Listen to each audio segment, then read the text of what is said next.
Recently, I've had a lot of success fishing this method, and the little edges that make all the difference I'm going to share with you today. Oh, that's a proper bite.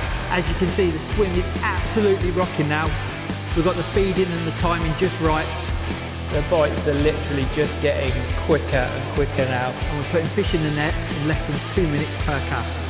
The tactic is fishing the method feeder over a bomb line. So where you're pinging your 8mm pellets, and most people would perhaps fish a bomb, I love to fish a method feeder within that bait. However, there are lots of little things that make all the differences and just get you those few extra fish, giving you those extra pounds to take the match out.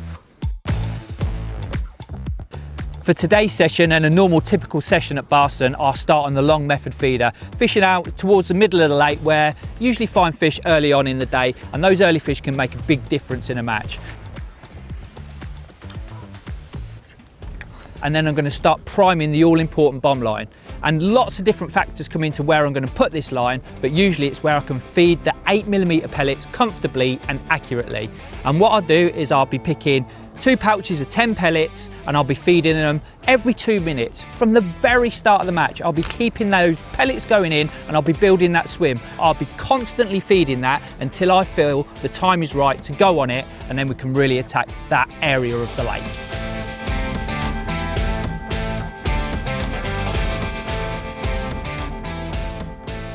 Making the transition off your long line onto where you've been feeding those pellets. There's lots of different factors and reasons why and when you should do that. A real simple one is basically when you're fishing your long line is through where you're feeding those pellets, so you'll probably get liners and signs and indications from fish in those pellets to give you a good indicator of when to swap. Just fed again over that short bomb line. We're still out long at the moment, but some great indications on the tip showing that they're coming in, so it's not going to be long till we try it. But another factor is as well, in competitions it's all about timing, so I need that line to work for me for a certain amount of time, so I know it's going to give me enough time to make the biggest difference in the match. So that will always be a factor. So there will be some point, if I've had no signs or indications, where I'll have to try that line to try and make it work. Well, we're getting enough inquiries when I'm feeding those pellets on that short line to tell me that there's some fish in the swim. Don't know how active they're going to be. We've had a few bites out long, but I think it's time now. So let's get this reeled in, get the smaller feeder on, and we'll drop him in some pellets and see if we can turn it into a carp.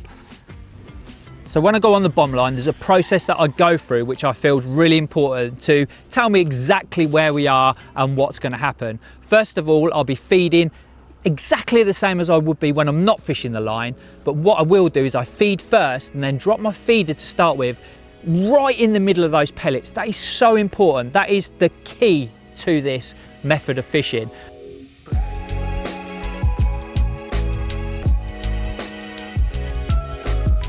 Here we go. It's a better bite. Method straight in the pellets that time. And we didn't have to wait long. I put 2 pouches out straight away, drop my feeder in, give it 2 minutes, and then I put 2 more pouches in. We had 3 or 4 liners very quickly, and the tip's gone round. What I tend to do is leave the feeder out for about 5 minutes max on this line. I want to keep it active and keep it busy, but that's great to get a response very early in the session. I love the action of this rod. Lovely through action. It's nice and light in your hands. Dead comfy, but you've got a lot of control over the fish. Thumping away, the X-Safe system doing its job. Tame these Barston carp. Here he is. That's a beauty. Whoa. There we go. So today's hardware, we've got the brand new Engage Pro 11-foot distance feeder. Then I've got a 4000 Aventus reel, and that's strapped up with 8-pound Pulse Pro. Then at the end of the line, I've got a simple overhand loop, which will house all my different X-Safe products that we're going to use today. On this rod at the moment, we've got the small 24-gram method feeder fitted with the X-Safe speed stem. And the reason for that is fishing short, I want a nice discreet feeder, not too much bait because we're going for that initial quick reaction. And the method is better for this over the hybrid because you get a quicker breakdown of bait and you don't have the walls around the feeder, so you've got this perfect pile of bait within your 3 helpings, which hopefully should get picked up nice and quickly. Going down to the hook length, most of my hook lengths for today's session will be the same. We've just got 4 inches of 019 N-gauge, and that's down to my favourite hook in the world, which is a 12 Kern one, which is now stuck in my finger. And then off the back of that, I've got a 2mm bait band, and that's perfect for a small wafter or one of the pellets I'm going to use throughout the session. Well, there we go. They say prep's important, and being patient and getting that line ready before we went on it resulted in the first carp within 5 minutes. Look at that. Absolute cracker. That was on a green pellet, straight in the feed. So yeah, all boxes ticked. Where I ping my pellets is very important to me. A lot of people will just feed them and think that's it, I'll feed it there. But I'll look where I am on the lake and I'll pick different places. Usually it's as far as I can fish comfortably and keep the pellets really accurate and in an area where I know I can control it throughout the session. So it's always worth checking the weather conditions to see if they're going to change throughout the day. It's worth checking the direction of the wind for where in the swim you're going to fire them. But basically I'm looking for a line around 25-30 meters where I can feed groups of pellets very accurately, and I've got a space between my other swims where I'm comfortable and know that that isn't going to interfere with my other lines until the end of the match. Well, this is key. I'm going for the next chuck now. Feeder's ready to go, still attached in the mould. I like to keep it in there so all the bait stays perfectly intact, and then we're going to feed it twice again. 10 pellets. Where my little marker is, look at them ducks. They're a great help, especially on a venue like this. 2 pouches, 1 last squeeze. Keep an eye on where that bait's gone in. The ducks are doing us a great favour by being there. And then I'm just going to drop this feeder as quietly as possible over the top, straight in the mix there. Happy with that. It's very, very, very shallow there. We're probably talking 3.5, 4 foot, I reckon. It's a very shallow part of the lake. And we're fishing. Our time 5 minutes, and that's it. And I'll feed again after 2, and I'm just going to keep that momentum going. I might change it up as the session goes along. It might need more feed. They might want more feed, or it might be tricky, so I might back off a bit. But we'll just play it by ear and we'll keep it consistent. That's the key. A big part for me is the bait around the feeder. I'm very, very particular with my method fishing. I like to use the mainline pellets. I use the 2mm cell and the 2mm activated pellets. And the reason for this is I like to soak the two differently to give me a bit of texture and a bit of variety around the feeder. So I'll soak my cell ones for 2 minutes, and I'll soak the activated ones for 45 seconds. And what this does is you get 2 different textures. You get the activated ones stay slightly hard, yet the cell ones are nice and soft, so they mould around the feeder. I put the 2 together, usually in the morning before I get here, so they've had a couple of hours together so they can soak up all the water so they're in perfect condition. And what you find is when you get here, they're a little bit dry, so they need something with them. So I am the biggest believer in the Smart Liquid, and I love the pink cell one. It's worked fantastic for me over the last couple of years, and I will not go method fishing without it. I literally use 1/4 of a bottle in with my micros. I'll mix it in, and it just gives them a bit of texture, a bit of smell, and what it also does is make them just tacky enough so I get a nice and even breakdown. And whatever's in that Smart Liquid, I cannot leave home without it now. It is brilliant. One thing I am doing, which is very important when I'm doing this style of fishing, is I like to double layer my method, and the reason for that is I like a nice hard layer on first, so I always know there's a bit of bait around my feed, and then the second layer just protects everything and keeps everything intact before it hits the bottom. Right, 4 minutes into this cast. Remember this one, the feed is right among the bait, so we might have to look next cast to go back over the back because we've got a quicker bite. But again, we consistently keep feeding that. 2 pouchfuls again, right in the mixer. And now it's got a minute till I'll recast. So a minute for that fish to find it, and hopefully it'll be a proper pull round.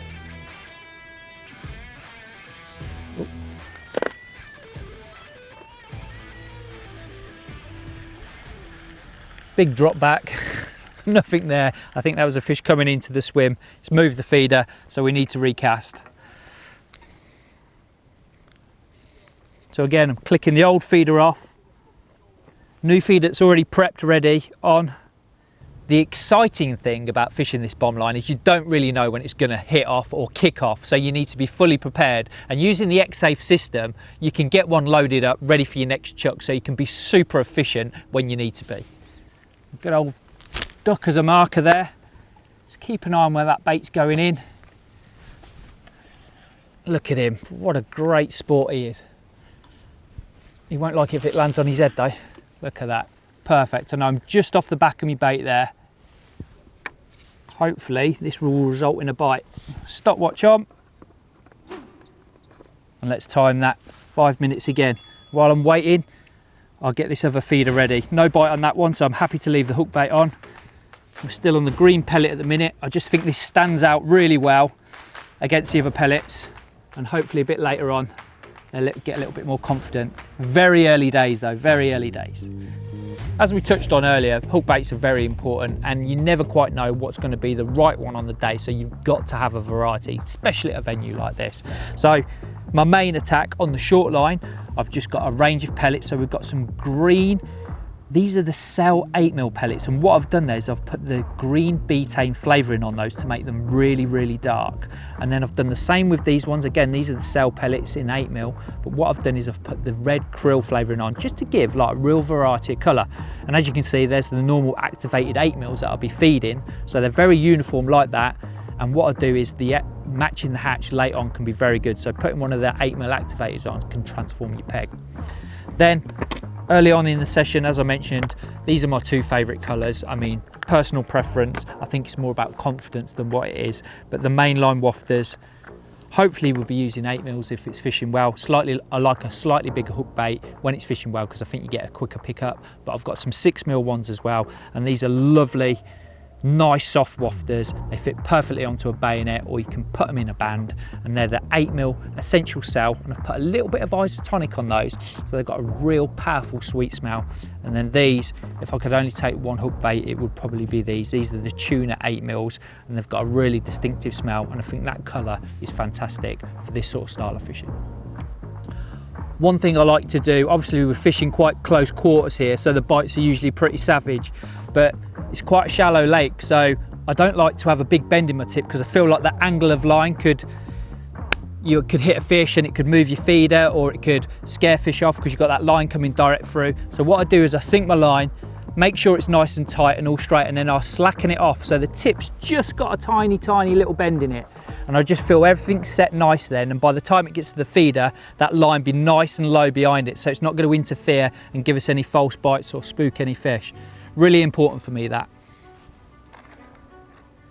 In this early part of the session, I'm going to be quite uniform and stick to my guns with the feeding every 2 minutes, 5-minute casts, and just see how it goes. But we might have to change as the session goes on. If we notice the bites aren't quick, I'll be more than happy to leave the feeder a bit longer till we find that optimal time.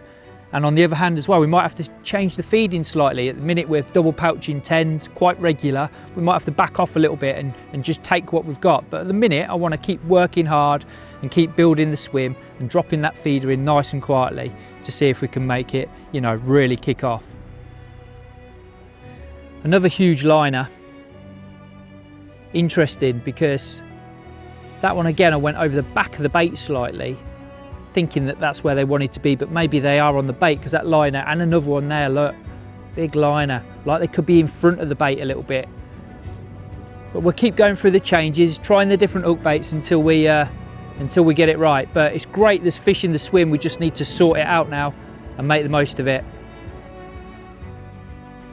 No, good liner. Just strapped a bit of meat on, gonna try that now. Again, we're getting signs that there's fish in the swim every single cast.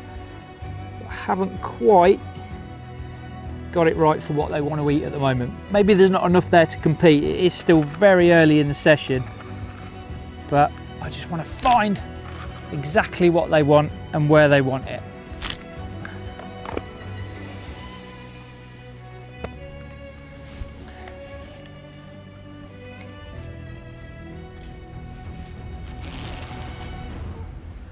Drop it in as quiet as possible. Finally, I've brought some luncheon meat. It seems to be playing a big part in here, and I used it during the festival and it did make a real big difference. What I did is I chose the activated meat, from mainline. I've just cut 2 slices off there, and what I'll do is I'll use an 8 or 10 mil punch, and I'll either fish that on the bomb or within the method feeder. But it's got a real strong, distinctive smell, and it would just be a little bit different from the other baits we're using, so it's well worth bringing along. Here we go. Oh. Quick bite that time. That was on the meat. Again, probably just off the back edge of the feed. Signs all the time that there's fish there. Just that change of hook bait might have done the trick. We'll have another chuck on that for sure, but we're slowly putting some fish together. It's another nice carp. We had a common last time, we've got a mirror this time. Nice and easily tamed on this rod. Oh. For today's session, I'm using the new Engage Pro 11-foot distance feeder. I've got the 1.5 ounce carbon tip in that, and it comes with a slightly bigger guide, so it's perfect for this style of fishing, where I might need to fish at 50, 60 meters, and then it's the perfect rod for dropping over me bait later on. The rod's nice and slim and light. It's got reverse K guide, so you get very few frap ups. It's very powerful in the backbone and some big fish in here, so it's perfect for battling against those. And also, it's nice and light and has very little torque, so I can be very accurate on that bomb line.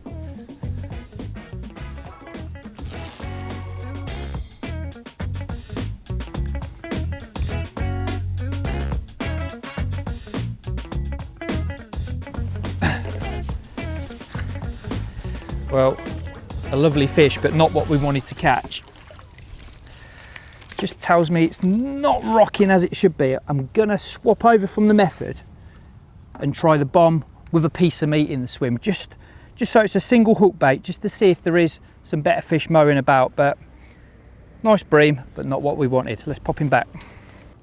The bomb setup is really simple. As I said, I've got the inline X-Safe bomb with the short elasticated stemming. So basically it's the same as a method feeder, just with a bomb on instead of the method. It's got the quick change stem on the end, so I can change my hook lengths very quickly if I need to. But basically this is only a 2/3 of an ounce. What I want to do is, when it's difficult, this is when this is going to come into play. So I'll be dropping that within those pellets, but being as discreet as possible. Then another key factor is the length of the hook length. Look at that. We've probably got about 15 inches there. That's to keep the separation from the bomb and the hook length away. And also what you get, even though it is shallow here, that would just drop a little bit slower and hopefully entice into a fish's sight, and you might get a pickup on the way down. Hook again, I've gone for the 12 kern one, and on the back I've got a band, 2mm band, and what I do is a little bit further away than normal, and that's so I can pull a bit of meat into it or put a pellet in the band, and I can swap that very quickly if we need to try some other methods. So very simple rig, very easy to use, and that will just clip on like the X-Safe system, like the feeders do.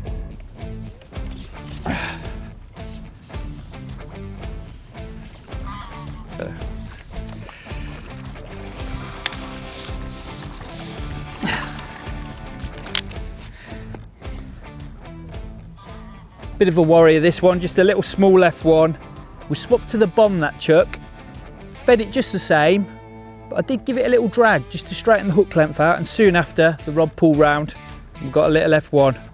We're putting fish in the net, but we need to improve. Once you're getting your rhythm of feeding, you feed in that area all the time, so it's really important that you don't want to be clipped up with your method feeder. You want to be a little bit versatile, so you can fish right in your bait, off the back of the bait, in front of it, and also because you tend to be fishing a lot closer, there's some big fish in this venue, so being clipped up isn't the one.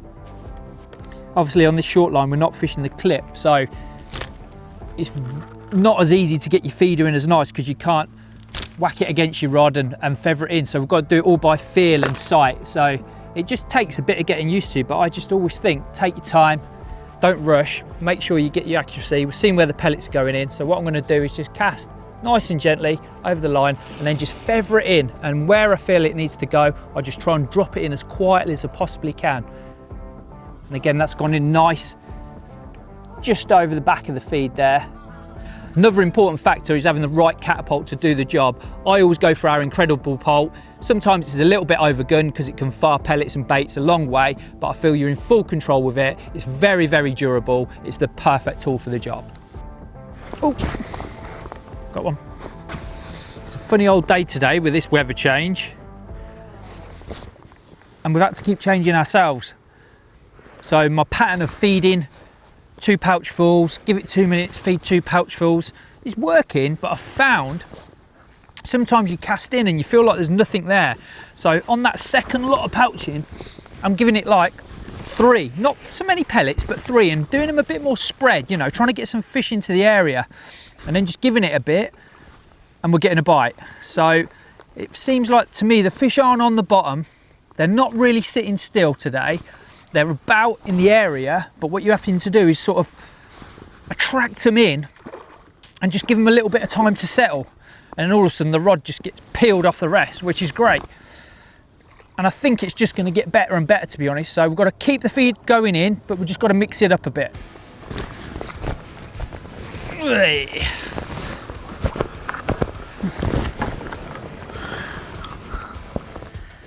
So yeah, we're still feeding regular, but what I've been doing last few casts is just being a little bit more random and a little bit more aggressive, just to try and get some fish in the area, like spreading it out a little bit more. Got a lot of ducks in the swim as well now, but I'm pretty sure the fish are used to it. And then we're still sort of dropping it in the middle of the bait, just over the back, just trying different things, just keeping busy, dropping it in as nicely as we can. It's always difficult when you're not on the clip, but you've just got to feather it high and just drop it in nice and slow.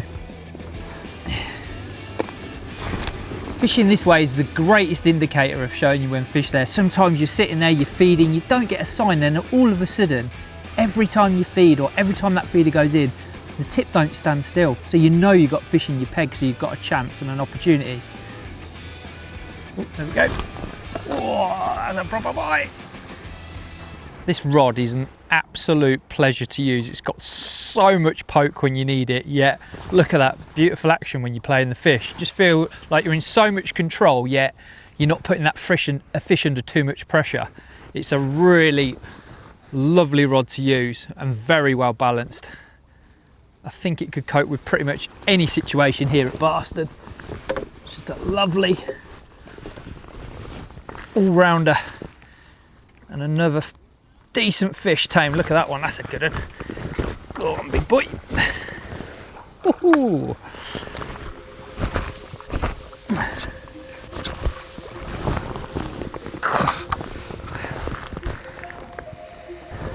Well, look at that. Still trying to fight now. Absolute beauty. Typical Barston fish, that. As you can see, the swim is absolutely rocking now. We've got the feeding and the timing just right, and we're putting fish in the net in less than 2 minutes per cast. Absolutely brilliant.